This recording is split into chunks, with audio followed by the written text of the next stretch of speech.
Beretta, the number one choice of champions since 1526, providing you with the Tweedl Pod. Hi everybody and welcome back to another episode of the Tweedl Podcast. We are joined yet again by a product manager but on the cartridges side now for Sako. Joija is Finnish. Yeah. You are here, Joija, on a bit of a UK tour. Yeah. Have you had a nice week? It has been amazing, really. Seeing so much, very effective, visiting already like 3 dealers per day, a lot of miles behind. Great discussions, really. I have enjoyed a lot, and I think I have got a lot of new information also. Amazing. Yeah. And so you do a lot in the UK market. Obviously, it's a fantastic product that you have. And I assume it's probably good to learn from dealers about what people are buying more and less of and taking that information back. Yes, and big discussion now is the LED ban that is coming in the United Kingdom. And of course, that is not just UK that we are working with. The European Union LED ban is also another thing that really keeps us busy. Yeah. There is already national LED bans like in Denmark and also in certain areas within countries. So that is just area where we need to study more, get more innovations, and also understand the opinions, fears, comments that people have about the matter. So that is very important also to hear the UK forum. Yeah. Okay, so we'll get onto that in a bit. So you've been, well, to start with, let's just put it out there. It's not often we have female guests on the Tweedl Podcast. We've had a few. Yep. Amber and Rachel and a few different bits and pieces. However, we certainly don't get a female guest that's a product manager of an ammunition company. So you've been with Sako for 7 years. Yeah. How did you get into this trade? Well, actually, I worked in entirely different industry. So I was working with pharmaceuticals and health and so on. But I have been in the military and I am a hunter. I have hunted like all my life, brought up like in a family of hunters. Yeah. So the thing is that was like my passion. Ingrained into it. And I was a little bit scared to have a crisis about my career. I got bored, to be honest. So I just had this wild thing that could I combine my career with my passion? And I found out that there was this open position at Sako. And I applied it and I got it. Amazing. Yeah, so, and I have enjoyed it a lot. Yeah. So sometimes when you have, you're working with ammunition and then you're going hunting and people want to ask about ammunition, so your whole life is about the same matter. It can be a little bit tiring at some point, but I wouldn't change it. It's a very similar story to me. So before COVID, I was a ground worker and farming, a lot of agricultural contracting work. And then COVID hit, so I started Tweedl, and that was always my passion to hopefully one day make shooting work. And it is now. But like I say, you get asked about it a lot. But certainly rifle shooters, ammunition is, for rifle shooters, they are so precise and anal about it, aren't they? Definitely. There's a lot of demands about product information and details and grain weights and whatever. So you really have to gather all this information and try to find the biggest focus points. Yes. Yeah. Of course, because we're on the cusp of opening our rifle range here. So we have a 300-metre tunnel, a 100-metre open-air range and a 200-metre open-air range. And behind the rifle range firing points, we've got some loading benches. Yeah. So that people can come and load their own bullets. And the amount of interest that has had is unbelievable. It's amazing to me how much people can have the time to do the home loading stuff. But that is a totally different story because there is hunters, there is shooters, and there is reloaders, and they are like their own race. Totally different breed. They are even more demanding with product information and data and details. But in many cases, they are very important for us because they are key opinion leaders. They know so much, so the other people they are turning to those reloaders because they have all this information. They are up to details. Yeah. No, amazing. And so you basically have to manage a product's whole lifetime. And from idea to shelf. Can you walk us through the most exciting part of that journey? From the product's idea to its inception? Well, everything about it is very exciting because It's a teamwork. I am very pleased to work with talented people that I really admire. Yeah. I can say that there is like engineers that they know the details, how just, adjusting the bullet a little bit, it gets more accuracy. Or you are doing material investigation and you have these findings. So that is extremely incredible. But then again, I enjoy very much. For example, first when Sako's Success Bullet Powerhead Blade was launched, I got so many pictures from hunters across when they first went to the shooting range to zero their gun, because that's very accurate bullet. It really can have tight groupings. So people were sending all those pictures like, oh, I didn't know I'm this good shooter. I can make this tight grouping. And these kind of feedbacks, then you know that you have done things right. Yes, and that absolutely. keeps you going. No, definitely.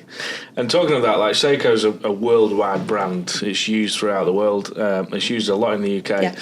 Where's the weirdest, most wonderful thing where it's popped up? Was it in the news and where you've seen Sako as a brand on the TV? Anywhere special that pops out? Well, it's so exciting. We have our products in many different places with many different kind of hunting situations or shooting ranges. But one of the most interesting trips that, for example, I had was last October, a year ago. I went to New Zealand and Australia. Nice. And kangaroos, for example, in Australia, it's a massive problem. Yeah. And they like are rabbits. oh my God, they are shooting them so much. I actually said to the guys that you could end world hunger, really, because there is so much meat there, really. And they are doing so much mass shootings of those, but they really need to because of taking care of the crops and farms and so on. It's very important work that the government is also involved. Yeah. But all these kind of different hunting situations. Yeah. I was, for example, last autumn in Blair Atoll in Scotland doing the stag hunting. Beautiful place. Yeah, I really fell in love with that place, and I really would like to go back again. But seeing the ponies. The Garran ponies. Yeah, I have never seen, that kind of a hunting. So all this kind of a local hunting habits, that is a really big... The traditions. I really enjoy seeing those. We so on Tweedl, we give away prizes to people. And about 3 years ago, we offered a stalk. It was about a week long at Blair Athol with the Garran ponies. Yeah. And a chap from Texas won it. And he flew over. I've still got the pictures today. He flew over for the trip with his wife, and he's got the pictures coming down the hill with a Garran pony. And I'm still. It's on my bucket list to do, but hopefully one day. I recommend totally. Previously, you touched on about the amazing team members in the Sako organisation. If you could swap for the day with another member of your team in a different job role, what would it be and why? I think everybody would expect me to see the CEO of Sako, but no, that would be boring, actually. The production guys. Yeah? Yeah. Or quality. As in quality control? Yeah. Because, those guys also have a lot of passion. Whenever I go there, they take their business so seriously. Yeah. And for example, our quality process, because, many companies, if they produce brass or bullets or full cartridges, they are taking sample patches. They have like 100,000 brass and they are taking buckets and investigating that. And that's the quality control. At Sako, every single brass, every single bullet, every single full cartridge even is investigated. Not just by the bucket load. No. And that really shows the passion. And I feel that's very intriguing. Yeah. I bet what's actually amazing to think about in the factory is every single bullet you make, you've no idea where that's going to end up. No. And like you say, Yeah. it might end up in a kangaroo. Yeah. It's amazing, isn't it, really? Because it's an international brand. Very cool. So, Sako obviously has users all over the world, from sport shooters to big game hunters. How do you gather feedback? Obviously, a trip like today is going to be amazing, but how do you gather feedback and prioritise the needs of such a varied and demanding customer base? Because, like you say, people in Scotland aren't shooting kangaroos. Yeah. People in Australia aren't shooting red stags. So how do you find that? Well, there is several ways. So first of all, we stay very close contact with our importers. We have, throughout the world, we have amazing importers that we meet in fairs, for example, or they come to visit us in Finland. We have a factory where they come have meetings with us, see the production and so on. Or we go to a certain market like we are here in UK to explore that. And of course, we have also a lot of feedback from the consumers from social media. We have different channels like Instagram, Facebook, YouTube, so messages from there, from customer service, or even direct emails. They can find my contacts. That's happening. So we take all of that, and then we try to find the trends. We have influencers who are sharing feedback, who we follow, what are our influencers, followers' feedbacks, and so on. So you have to take a lot of time to take many things into consideration and gather that information. Of course. We have market studies. There's also official ways. But then again, I think the best thing is to have these kind of discussions, because then you understand the things around a certain topic. Yes, absolutely. Yeah. Go on, Joel. I was like, going off that, what is the weirdest bit of feedback you've ever received that's actually influenced a decision? Or is it not one? Not really. I have to say that you still have to, stay calm, because so much information is coming. So you have these one weirdest topics that we might be discussing and laughing at sometimes even. But then you have to wait a little bit. How much of this topic is trending? For example, if this is an issue that we need to have a new product in the portfolio, share some information or whatever, because there is so much communication ongoing. I can imagine. And I imagine all the time people are putting weird and wonderful suggestions to you that you already know doesn't work. That's true. So in your role, you have to say no to a lot of ideas, like I've just touched on. What was the hardest product idea that you had to kill, and what was the main reason behind that decision? I'm not sharing that. The thing is that, we have been killing some ideas, but they might be coming back. Okay. Because the world is changing. So there has been some ideas, for example, I have killed a couple of ideas. And I can say that one of those ideas today, visiting one dealer, I'm a little bit thinking that should I bring that back to the table? Right. So this is happening. So you can never really fully kill your baby. No. You have to put it on hold and wait if the time is right. And it's all about prioritization. So many things you have to do, and you have to think that perhaps this is not coming next year, but within 5 years the time is right. Well, you've not met Sid yet. Sid, who owns Eaton Hall, is back here tomorrow. He's back actually in a couple of hours. You might catch him today, but I'm sure he'll have a lot of feedback for you on a few different bits and pieces. So be ready for that. I am always ready. Yeah, of course. We touched on it earlier, but the move to lead-free ammunition is happening. It's a massive industry shift, both on the shotgun side as well as the rifle ammunition. What has been the single biggest challenge from a factory point of view to start producing this product? I would say the small calibers in copper. Those bullets are quite difficult to stabilize. So, for example, if we are making lead-free bullet in .30 caliber, it's relevantly okay. There is no big surprises, but the twist rates and just that material to be very stabilized in small calibers. More iterations for new bullets are coming. So we are happy that we are now having a 222 coming with the blade. Two different bullets in 223, but on different twist rate recommendations. So we can do it. But unfortunately, they have taken more time than we first expected. Okay. So that seems to be the case with a lot of shotgun cartridge manufacturers as well. It's taken a lot of time to perfect the steel shot load. And we are ambitious in a way that whenever Because those are blade bullets, and we already have a certain kind of a level of how the product is performing. We don't want to make too much compromising. No, of course. And how do you ensure that the terminal ballistics stay true and the accuracy of lead-free bullet meets the legendary Sako standard? How do you make sure? A lot of testing. Yeah. A lot of testing. So our idea is first really take all the competition bullets from the market, shoot them, get information how they are operating, and we really try to do better. Yeah. That is the case. We really try to get mushrooming bullets or very accurate bullets. So of course, there is always the matter that which rifle brand loves or which barrel loves what kind of a copper bullet. So always we cannot say that this is the best, but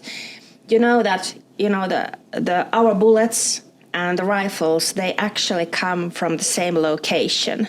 We have the shared R&D. So our rifle guys, they know so much about ammunition and vice versa. Yeah. They are testing our ammunition more than 1 million rounds per year. Yeah, it's a lot. Because every Sako is shot at least 5 times and every Tikka is shot at least 3 times. So we have so much information how our products are working together. Mm-hmm. So that is really brilliant. And of course we have, before the product is final, we are testing our bullets with reloaders.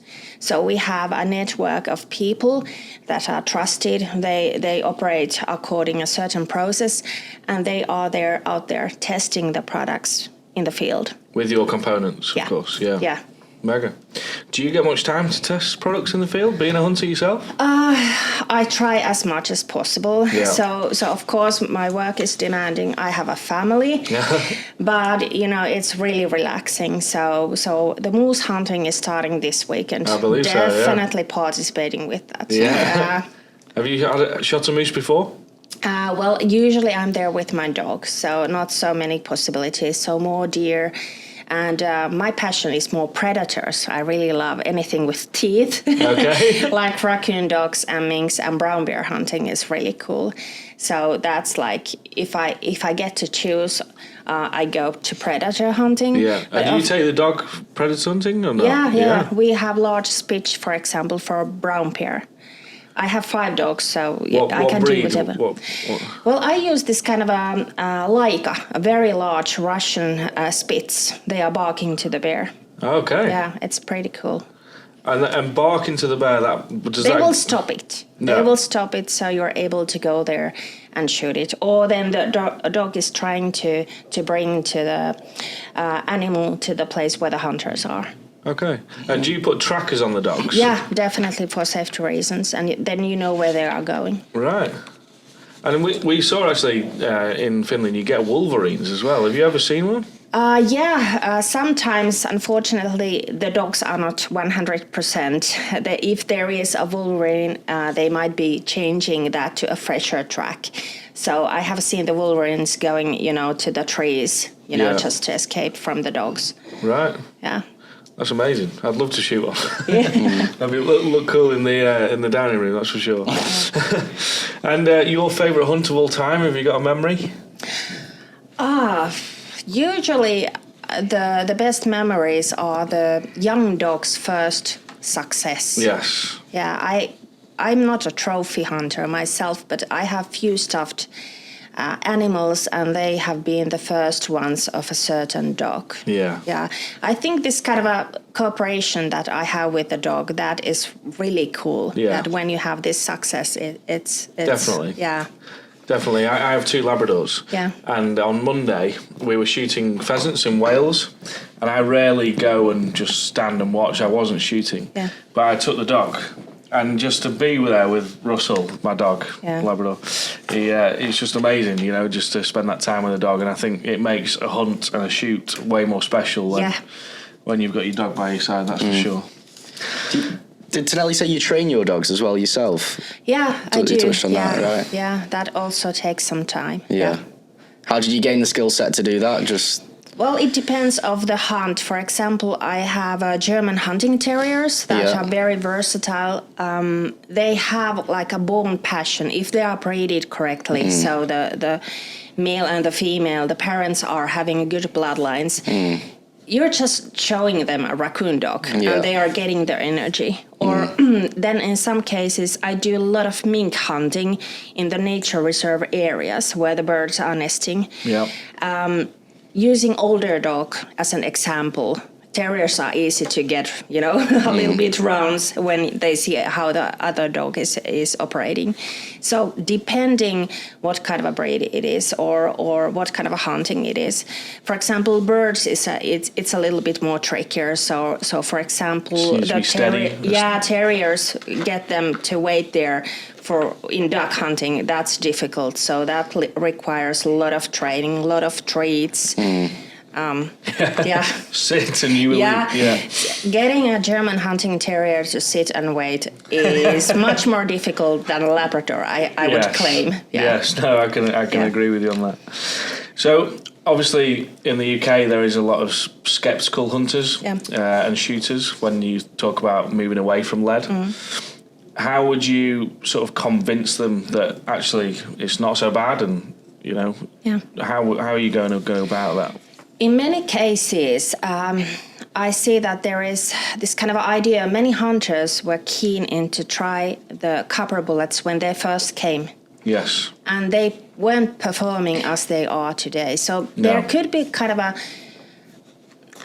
not correct information, copper.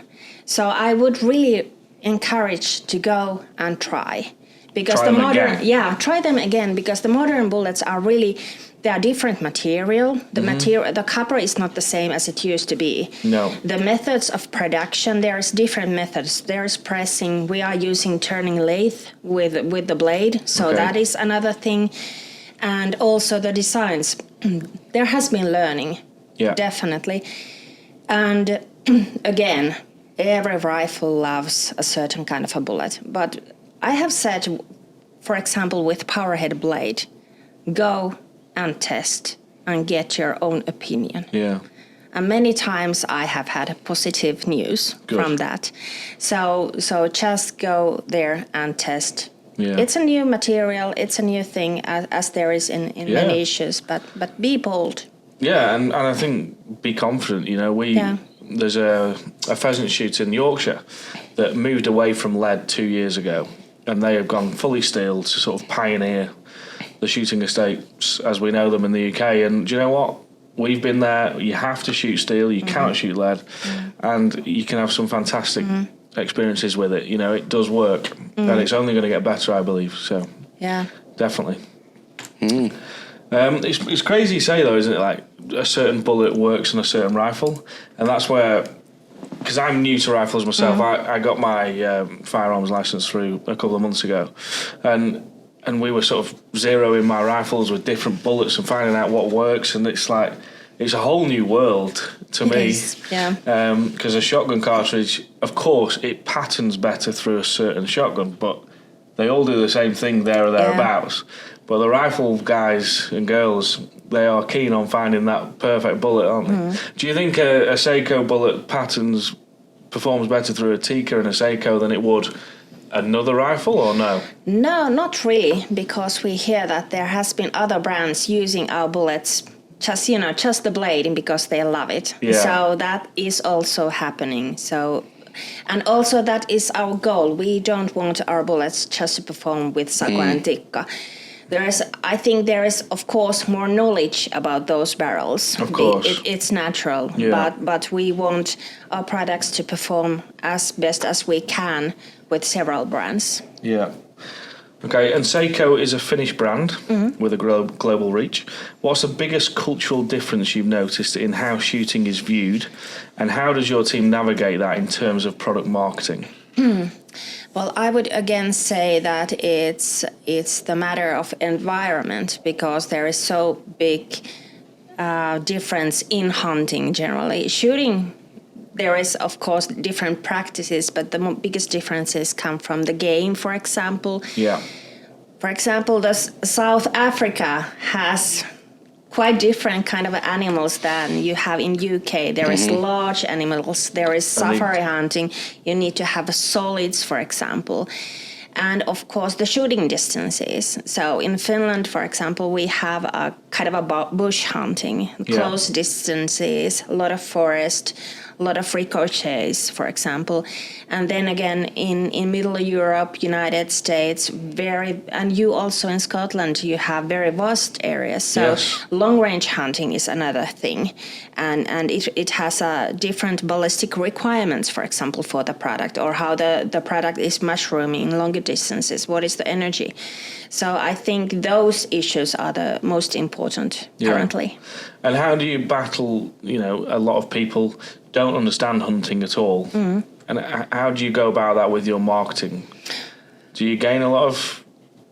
Yeah, it requires a lot of resources. So people are very keen into having more information, and we are just constantly battling with resources to get more. So get more videos and facts and product information. So from basic ballistic information to videos explaining, for example, how great our brass is and how great hunting is. Yeah.